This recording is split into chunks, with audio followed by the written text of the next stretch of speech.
we have seen what acids and bases are and how we classify them. Now let's see how we can prepare these acids and bases. The first way is by direct synthesis.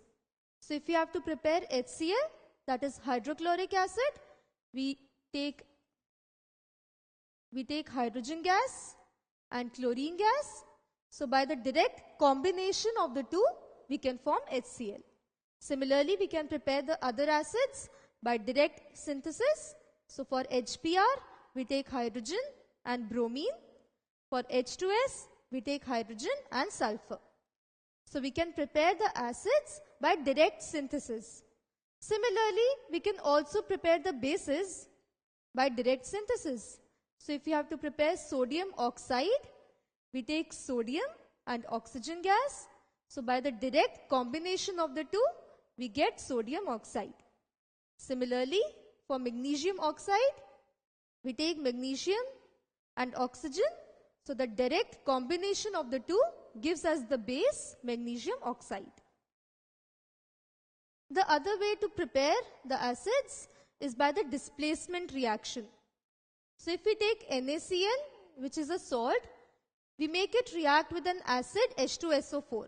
So in NaCl we know this is plus, this is minus, Na plus, Cl minus. In this we have H plus, SO4 2 minus. So we know the unlike charges attract. So we get Na plus reacts with SO4 2 minus to form Na2SO4, and Cl minus reacts with H plus to form HCl. So by the displacement reaction, from one salt we get other salt, and from one acid we can prepare another acid. Similarly, if we have NaNO3, we make it react with H2SO4. We have Na plus, NO3 minus, and again H plus, SO4 2 minus. So what do we get? Na plus reacts with SO4 2 minus to form Na2SO4, and NO3 minus reacts with H plus to form HNO3. So from one salt we get another salt, and from one acid H2SO4 we get another acid, that is nitric acid. So this is another way of preparing the acids. Complete the following reaction. We have magnesium chloride and sulfuric acid. So what do we get? We know in magnesium chloride we have Mg2 plus and Cl minus, and in this case we have H plus, SO4 2 minus. So we get Mg reacts with SO4 2 minus to form MgSO4, and H plus reacts with Cl minus to form HCl. Now if you have to balance the equation, we see 2 atoms of H and 2 atoms of chlorine, and there we have only 1. So we multiply this by 2. So now we have 2 atoms of hydrogen and 2 atoms of chlorine. So this is the balanced chemical equation, and in this case what do you observe? From one salt we get another salt, and from one acid, that is sulfuric acid, we can prepare another acid, which is HCl. So likewise, we can use this method of displacement to prepare bases as well.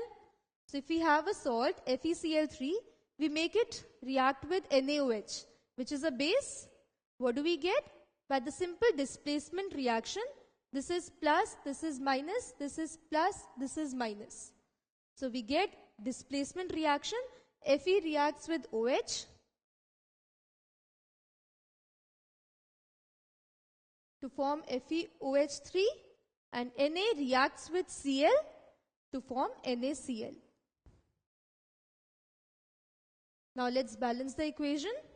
We see 3 OH radicals, or we can say that there are 3 atoms of oxygen and there are 3 atoms of hydrogen.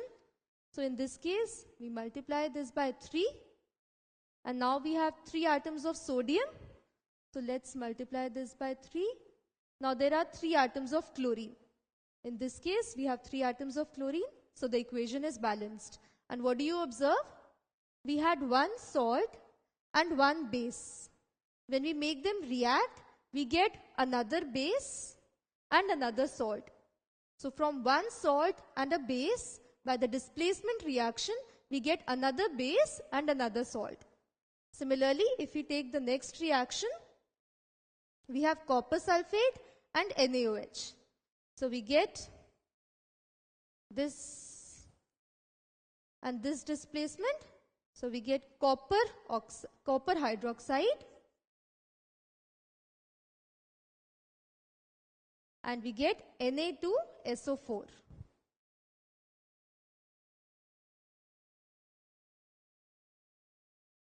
Now if we balance the equation, there are 2 atoms of sodium and now there are 2 atoms of hydrogen which are balanced in this case. If you look at sulfate, we have 1 atom of sulfur and 4 atoms of oxygen in this case, plus 2 atoms, that is 6, 2 plus 4 atoms of oxygen, which is 6. So the equation is balanced, and again we observe that from 1 salt and 1 base, by a displacement reaction, we get another salt and another base. When you open a can of cold drink, what do you observe? You observe that as soon as you open it, bubbles escape. These bubbles are of carbon dioxide. In these cold drinks, carbonic acid is dissolved. This carbonic acid, which is H2CO3, is not stable. It is a very unstable acid, so it quickly decomposes to form CO2 and H2O.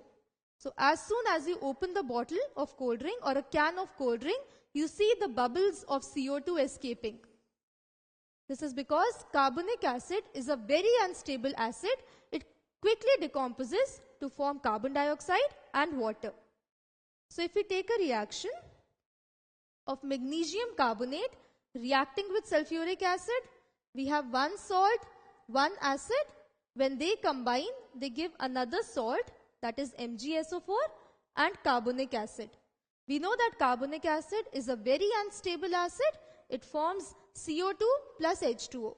So the final equation that we get is magnesium carbonate reacting with sulfuric acid to form another salt, which is MgSO4, and instead of forming the carbonic acid, it forms carbon dioxide and water. So whenever we have a carbonate, the carbonates always give the carbon dioxide gas. In this case, we have magnesium carbonate, it gives CO2 gas. Now whenever there is a non-metallic oxide and water reacts with the non-metallic oxide, we always get the corresponding acid. Let's see some examples. We have sulfur dioxide. This is a non-metallic oxide. It reacts with water to form sulfurous acid. Sulfur trioxide reacts with water to form sulfuric acid. Carbon dioxide reacts with water to form carbonic acid. And N2O5, nitrogen pentoxide, reacts with water to form nitric acid. So all the non-metallic oxides react with water to form the corresponding acids. And when there are metallic oxides, the metallic oxides react with water to form the corresponding metal hydroxides, which are bases. So the non-metallic oxides, they react with water to form acids, and the metallic oxides, let's see some examples. The metallic oxide Na2O reacts with water to form the corresponding hydroxide, which is sodium hydroxide. Similarly, potassium oxide gives potassium hydroxide and calcium oxide gives calcium hydroxide. So all the metallic oxides on reaction with water form the corresponding metal hydroxides, which are bases. So the different types of reactions that we have seen, we've seen that when a salt reacts with an acid, it forms another salt and another acid. Similarly, when a base reacts with a salt, it forms another base and another salt by the displacement reaction. When a non-metallic oxide, it reacts with water, it forms the corresponding acid. And a metallic oxide, when it reacts with water, it forms the corresponding metal hydroxide, which is a base. So these are the different types of reactions which are used for the formation of acids and bases.